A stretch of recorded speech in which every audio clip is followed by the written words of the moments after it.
आहेत, क्रिएट केलेले आहेत हे. तर आता आपण याच्यामध्ये आता पूर्वी कसं विटा वगैरे खाली आपण कुंडीमध्ये घालायचो, तर त्याऐवजी असं ह्याचे करवंटे आपल्या घरी असतात, तर त्याचे हे असे तुकडे करून घेतलेले आहेत.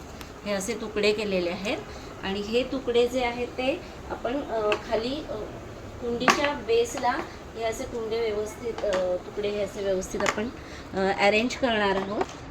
पुन्हा हे पिस्त्याचे शेल आहेत जे असतात आपल्या घरी, ते आपण जर ठेवले साठवून तर मग ते आपल्याला असे ह्याच्यामध्ये उपयोगी पडतात. हे आपण ह्याच्यामध्ये असे स्प्रेड करूया. त्याच्यानंतर हे अक्रोडचे शेल आहेत, हे या पद्धतीने फोडून घेतलेले आहेत बारीक थोडेसे.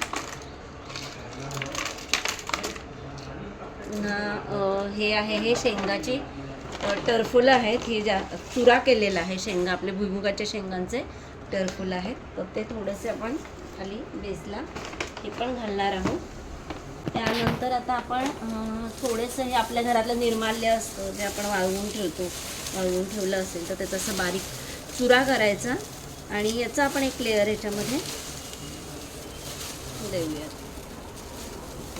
हे जे ड्राय लीव्स असतात म्हणजे आपल्या खाली बागेमध्ये वगैरे किंवा कुठे आपल्याच घरातल्या पानांचं वगैरे तयार झालेलं असेल तर ते गवत किंवा पानंसुद्धा याच्यामध्ये चालू शकतात.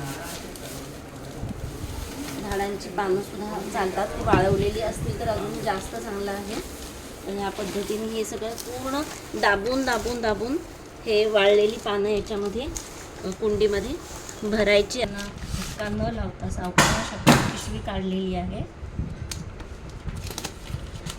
आणि असंच्या असं आपण झाड आता कुंडीमध्ये ठेवणार आहोत.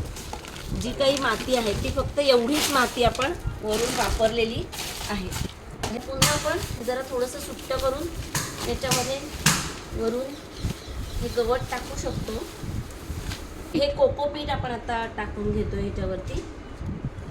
जे ड्राय कोकोपीट असतं ते पाण्यामध्ये थोडा वेळ भिजतं. हे घरी म्हणजे फळांचं जे आहे ते वाळवून ठेवलेले अशी फळं आहेत तर तेच खत म्हणून याच्यामध्ये आपण घालवतो आहोत. वेगवेगळ्या प्रकारची फळांची सालं जे वाळलेलं आहे ते त्याचं खत तयार झालेलं आहे, तर ते खत आपण आता याच्यावरती घालणार आहोत. या पद्धतीने असं जरा थोडंसं हलकं प्रेस करायचं आहे आणि त्याच्यामध्ये ते भरून टाकायचं आहे. त्याला आपण आता ठेवू शकतो, त्यासाठी रेडी झालेला आहे.